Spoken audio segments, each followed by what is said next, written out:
Hey everybody, how are you doing? This is Alex with Stonework Franchising, coming to you live on via Google Hangout, and this is Franchise Talk. Today we're talking live with we've got Nat from Sydnee's Pet franchise, which is an interesting franchise to say the least because it's in a massive industry, and that's what we want to discuss today. So without further ado, I'd like to introduce you to Nat. Nat, why don't you say hi for us and give us a little bit about your background. Hey everyone. So pretty much, I've been in the pet industry now for about 4 years. My major and background is actually in new media marketing. I was in the military for 6 years in the U.S. Navy. I came out, went to college, received my master's degree, and got into the marketing industry with Sony Pictures in Santa Monica. And then, I climbed up the corporate ladder and I did that for a few years and I decided this wasn't really what I wanted to do. I wanted to do something that I'm passionate about, which was pet. I always have pet. I have, right now I have 5 dogs, I have 3 cats and a bunny. So I pursued that dream. And then I did my research in the industry before I got into it and realized that, there's definitely a niche there, that there's a need for a dominating brand as someone to lead the grooming industry.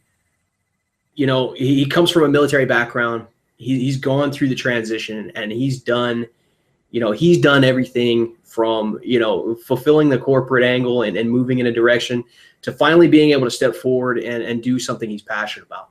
So as one veteran to another, I was in the Army for 8 years. If you've heard a different video, if you've watched a different video, you know me, coming from the Army after 8 years and being deployed a bunch to running my own business and company and being very passionate about what I do and helping vets find good systems. Nat's done the same thing. So it's very cool. Nat, we're going to roll kind of right into the questions. Can you give us a good overview of your franchise and tell us a little bit what it's about and just give us a good overview? Okay. So basically, Sydnee's Pet Grooming was established in August 2011. That's when our first salon it started in San Marcos, San Diego.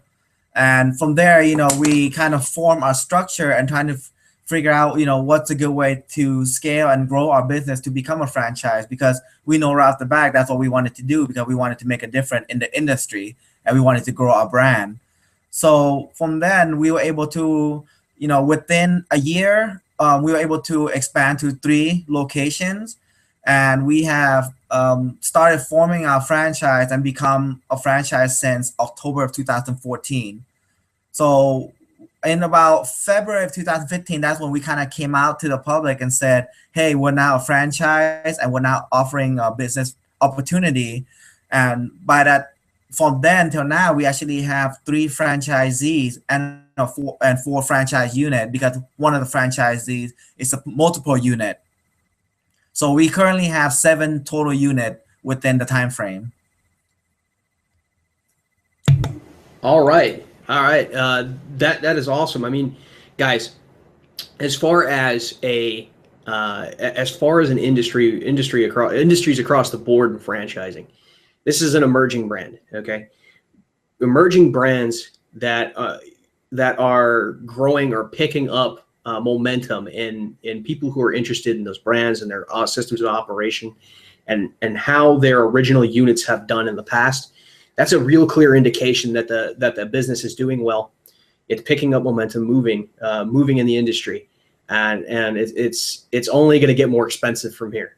That's how franchises work. They get bigger, their brands get bigger, they're worth more, and so it's a good time, especially if you identify with brands that are emerging. There's a little bit more risk associated, but at the same time, when you identify them and you put a good amount of time with your life, 10 years or so with a company till it matures, you see the value of jumping on early. So if you find one, which is why we're talking about this, because this is one of them, you're looking at a good brand that's giving clear indication. So Nat, I'd like to flip it back over to you. What is, how strong is this franchise? We kind of covered that, as far as the as far as how fast your business is picking up, what's the Mhm. uniqueness of the service? What makes your product, what makes your business unique in its industry? Okay. Well, in this industry, when we're doing our research, we see that a high percentage of the salon out there are moms and pops that doesn't quite understand the good business ethic as far as like scaling and what how to appeal to consumer and how to cater to consumers. So, for service wise, we focus highly on quality and making sure that everything is about healthy or natural for the pets and the well-being while they're in our care. And then as far as staff, we practice great business ethic with our staff. So we make sure that we give them not just a job, not a 9 to 5 job, but a career that they can stay with the company and grow with the company.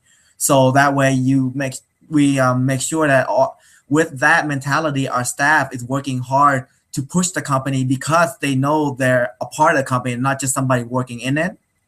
So we also practice that, and also the fact that we also you know have good giving back program to give back to our community because our consumer is part of the community to help us grow. So we have a structure also to cater to that part.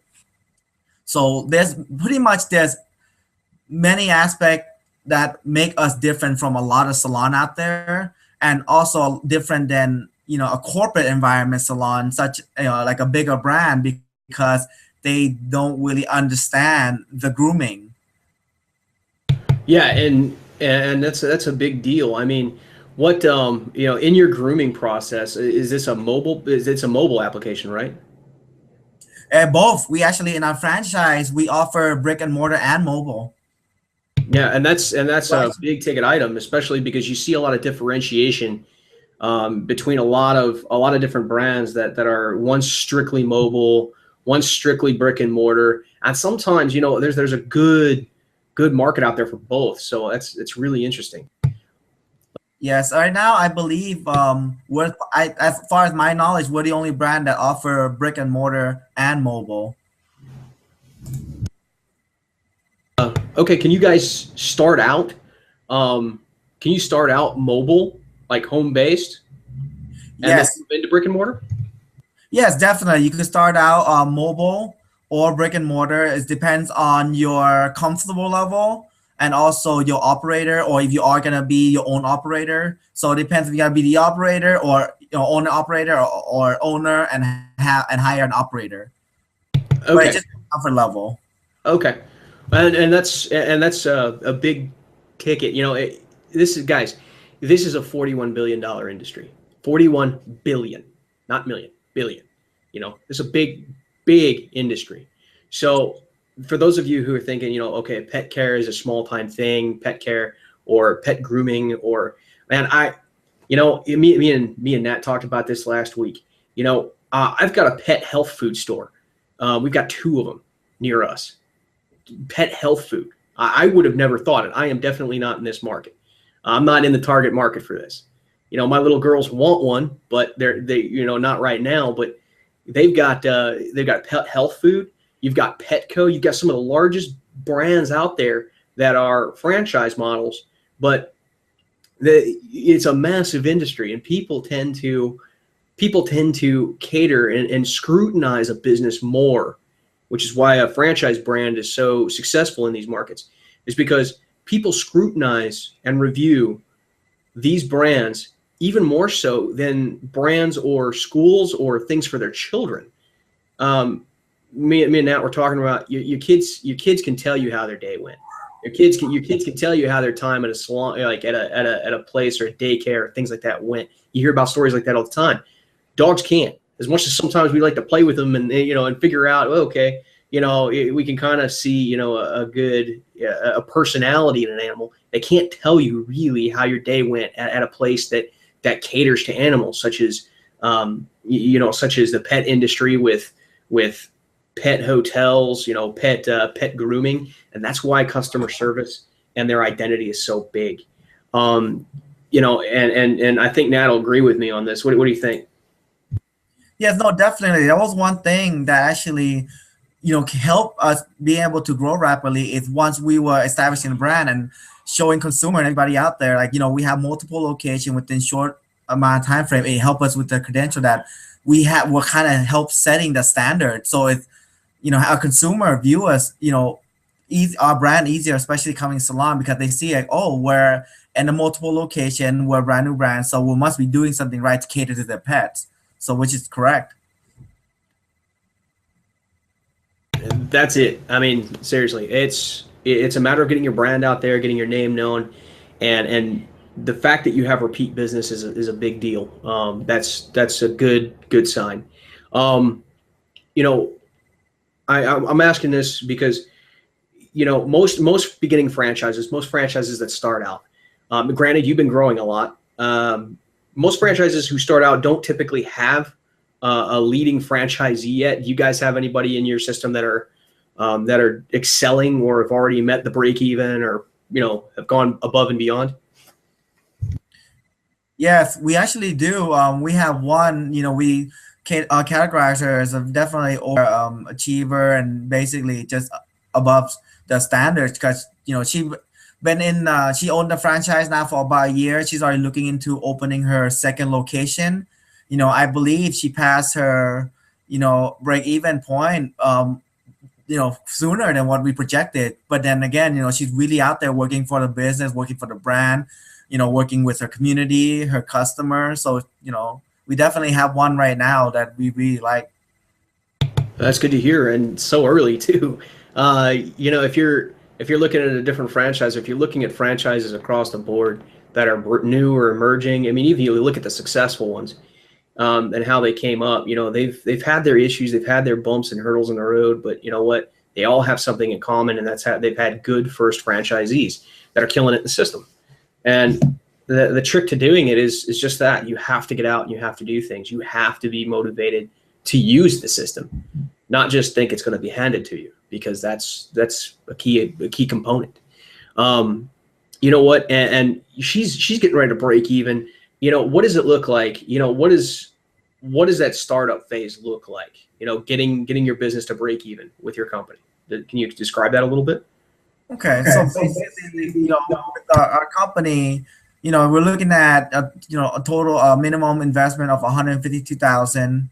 Just that's the starting. Depending on if you're doing a single unit, an area developer, multiple unit, or a master franchisor, and then from there on, then you have about $30,000 of franchise fee, and then we have about 6 months of ramp up marketing once you have a new salon opening. And from there you'll come to our university, do in-house training on everything, every aspect of the business. You're looking at a minimum of 7 days, but it could go on 14 days, and then after that you have an ongoing support from our team, because we do have an in-house marketing team, in-house PR, we have in-house franchise team to help support you and your need. If you have any question, they're reachable all the time. Okay, and that's a big key too, is training and support. That's something we usually cover in this. What are you looking for in a franchisee? I mean, I know what me and you preach, both of us being from the military and kind of seeing it, we both preach, veterans 100% of the way, but who are you finding to be good franchisees in the system? Who are you looking for? What type of person are you looking for? Personality? What are you guys looking for? Well, basically, we're looking for, definitely the first thing is someone who's passionate about pets, because you are in the pet industry, you got to be passionate about that. We're looking for that. And the second thing, someone's coachable, who also have entrepreneurial spirit, who want to exercise entrepreneur. We are looking for someone who not just know how to follow order, but also, create some ideas and just grow a brand, and also who wants to make a difference in the industry. And at the same time, eventually become a mentor and mentor their staff or other people to follow their footsteps. They could have financial freedom of owning a business. Yeah, that's important. And I can tell you firsthand, with working with multiple brands in the pet industry, some that have grown quite large. You're going to get, if you're looking into the pet industry, I'm going to tell you, and especially working with me in that, you're going to be interviewed. It goes a little bit beyond just liking pets or loving pets. It goes into a whole other realm of responsibility and ensuring that you can cover and take care of somebody else's animals. I mean, it's for the reasons that we were just saying. Some of these businesses are scrutinized more than businesses that involve children. I mean, because a lot of people, and if you're one of those people, you'll see that you look at your pets. I mean, they're pretty much part of the family. So it's a good, clear indicator that they're looking for the right individual to move forward. And with that, that's what we're going to do. We're going to take the extra step. I'm a franchise broker, so I have the privilege and the opportunity to work with clients and to help show them what's right and what's going to fit them best. So I have the opportunity to show them what I think is going to work for them and what's going to mitigate the most risk and give them the most potential and opportunity cost. But you've got to be that right individual to approach this. I've had clients before, and this is coming from me, Nat. I've had clients before that, said they really wanted to have a good pet franchise because they love pets. That's all they wanted to do. But when it boiled right down to it for the training and what they go through and what the day looks like, the day in the life of the franchisee and working with pets, it just wasn't cut out for them. So would you agree with that? Would you agree with that statement? I mean, yeah. I mean, that's solid across the board. Solid. I mean, you got to be the right person. So what we'll do is if you like the idea of owning a pet business and looking at a pet franchise, I'm telling you, it's a good, upbeat, very friendly atmosphere because of naturally who you're working with. You're working with pets. Some can be aggressive, some can't. It's a give and take, but at the end of the day, it's something that you can be passionate about if you truly are passionate about it. So I want to give it props at least on that respect. And so we covered a few of the hurdles to entry. Nat, you did.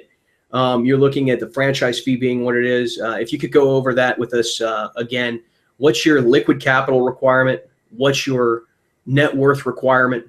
And your time to open? You said it was about you're looking at 3 months, but you're also you can be in the 6 month range. But can you give a run through with us? Can you give us a run through? Okay, so basically, pretty much the liquid capital requirement, we're probably looking at about 50 to start off. We also do have an in-house financial or third party that we can guide you through.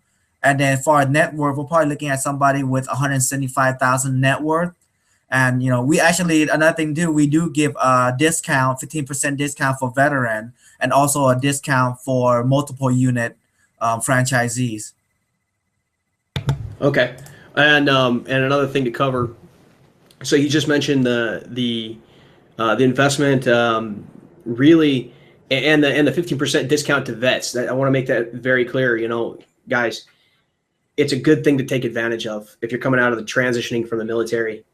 Please give it a thought, because you will not have a more prepared transition from the military or anything, corporate America, when you've made somebody too much money for years, somebody else, you made them too much money for years. You've been working for the government for a long time and you haven't been getting paid squat. This is the time that you need to go and assess and figure out, hey, I can make enough money for myself and more. It's a potential. It's there. Can you do it? I would recommend it because it's going to put you in the best financial planning situation of your life. You have a template for success. You have the ability to step into a successful system that's got things figured out.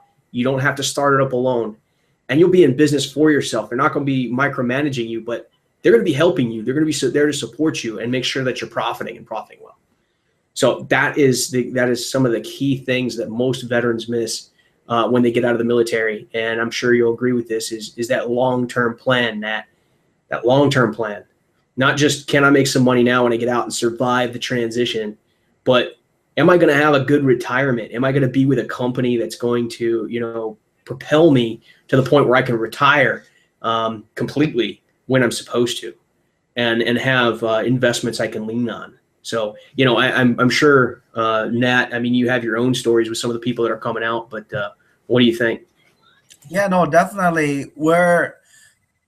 that's one thing, we're looking for people who definitely think of the long term, think of the long run, because owning a business is not, a short term type of, it's not like a job, just go and get paid. Like you mentioned, you own a business, that is your business, is your retirement, and what you put in is what you get back. So yeah, even more if you put everything into it. So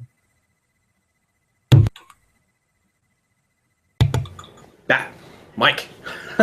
Anyway, for this being what it is, you're looking at a system that you can grow with. You're looking at something new you can get on the ground floor. It means the initial cost, because they give you options, the initial cost isn't going to be as high. So the hurdles to entry are not as high or as demanding as others. And I'll personally tell you that there's a lot of other franchises out there. You look at the big fast food brands, they're huge. A lot of vets don't have any of that.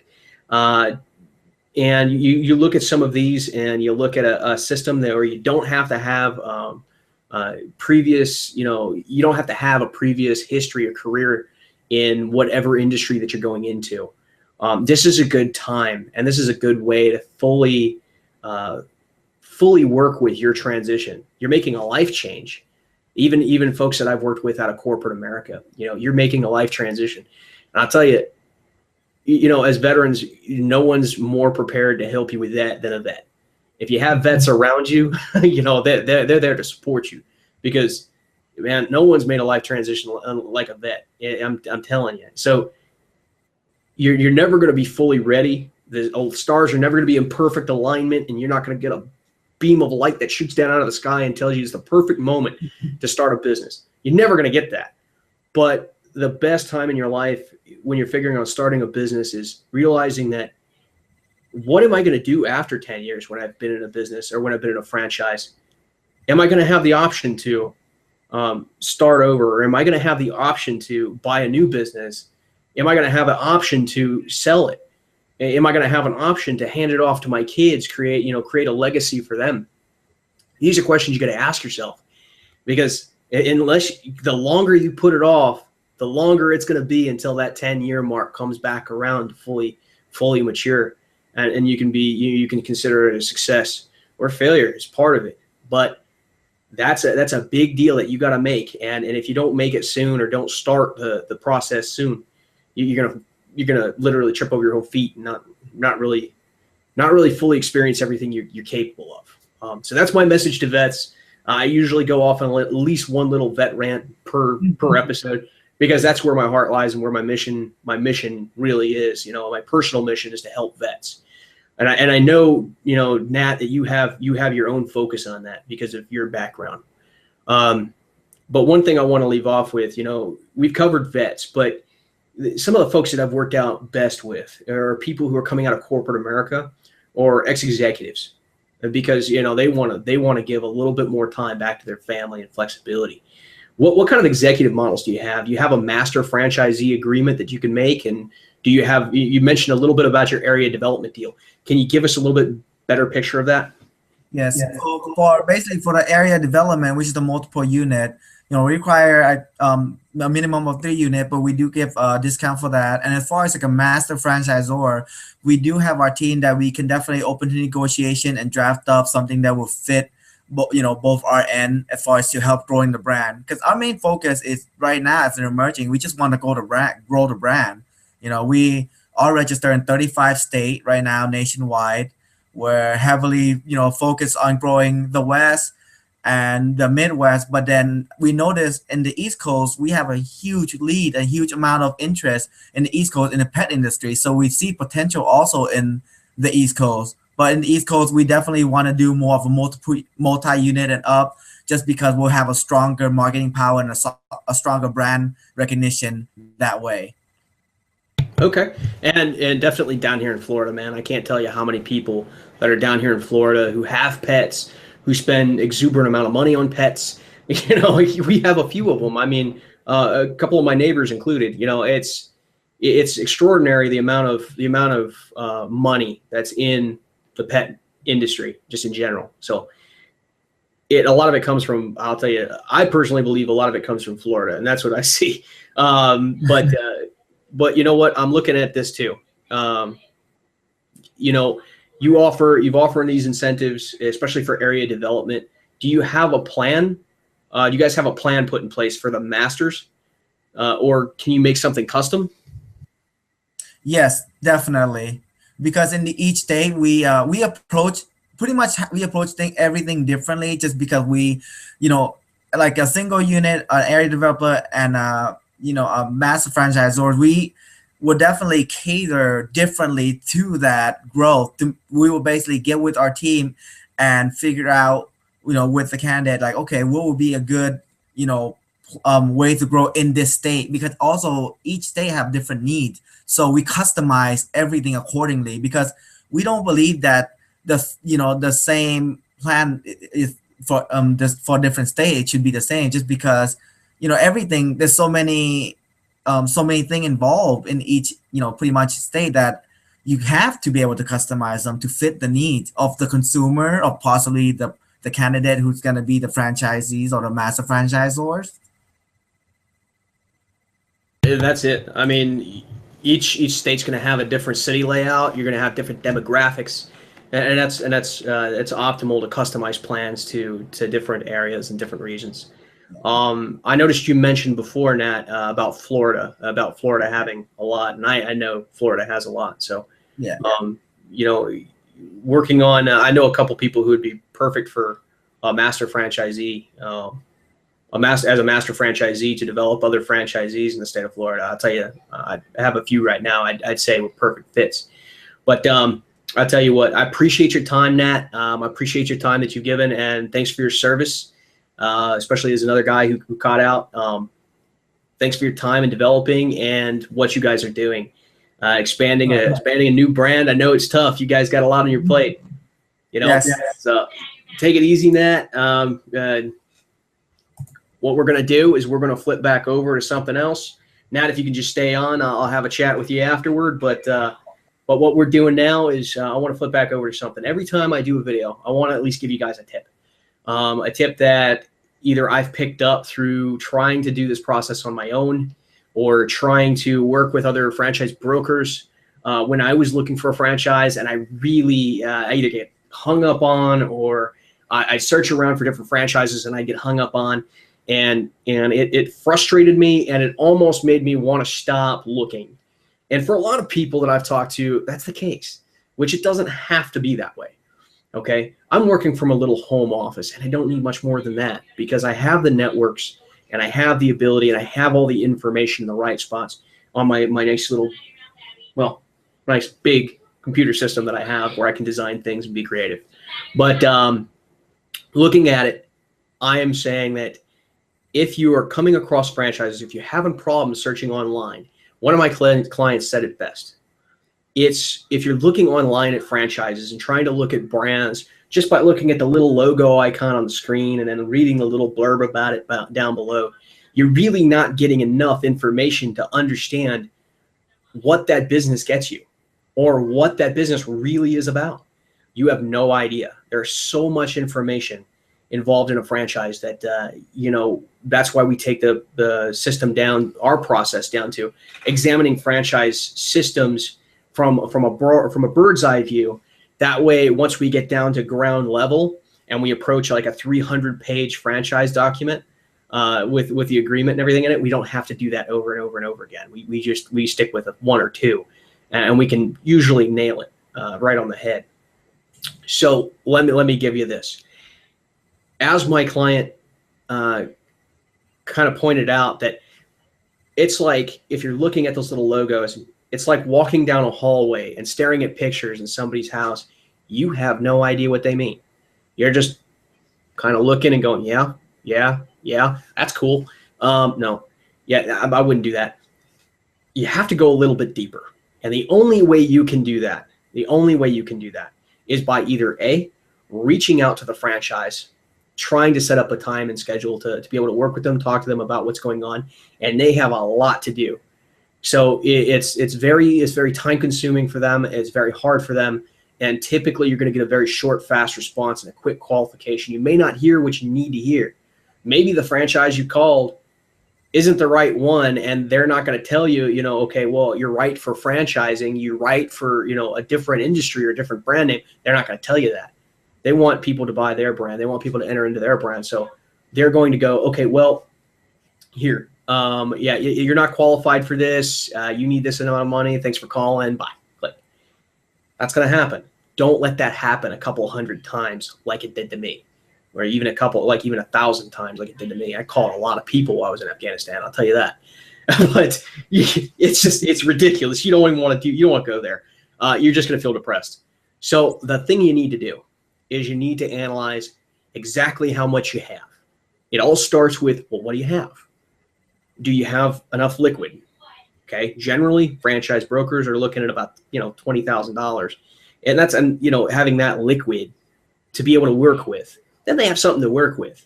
And they can direct you into a lot of different brands, give you a lot of options. I'm going to tell you this. You need about a 10. You need 10. We're going to say flat out. You need 10K liquid. Or from your TSP or other investments. I don't care where you get it. You just need to be able to get your physical hands on it in about 30 days. At that point, you need to start understanding, okay, banks are greedy. We talked about this last time. Banks are greedy. They're going to want their money back. They want you to have at least 20% down, 25% down, sometimes 30. With the way interest rates are going and the FB and the SBA, you're being scrutinized to a very high level. So make sure you have the cash available and make sure that your credit score is okay. It all starts from there, figuring out how much you can get financed. Franchise brokers help you with this in a big way because we're a free tool that helps you go through this process easy peasy anyway. But if you're doing it yourself, understand how much you have and how much you can get financed for. There are companies out there that can give you an exact dollar amount, and they'll have that for you very quickly. And they'll be able to tell you when they can get you that money. They're going to ask for money, so keep that in mind too. They're going to ask for money. Don't let that go by the wayside. You're going to have to pay for stuff when you get out of the military. And guys who are coming out of corporate America, nothing's free. So, they're going to come out and they're going to be able to set you straight, figure out where you're at. And that'll give you good, solid understanding as to what you should be looking at. The next step is figuring out what you want in life. I can't help you there. I can. We're going to ask questions. I go through that with a lot of folks. But it's a lot of self-analysis. If you feel you can do your own self-analysis, feel free. But that's what we do, and we do well. My history in the military, that's kind of what I did in the military. If you want to learn more about what I did in the military, check out my LinkedIn page, my LinkedIn address, Alex Hildenbrandt, and you'll be able to, or Stonework Franchising, and you'll be able to find me real quick. That's kind of what I did in the military. We do it. Thanks for watching Franchise Talk. Please subscribe to our channel and don't forget to like and share us on social media. We are committed to assisting you so that you find franchises without the frustrations of internet searching and sites selling your information before you even get a chance to talk to franchises. If you want to simplify your life and have someone to facilitate your information collection, I'm here to be your personal resource and one-on-one coach. If you would like to be a guest on the show, to ask franchise bigwigs questions or contact me for franchise support, check out for my contact information below down in the description. Thanks for watching.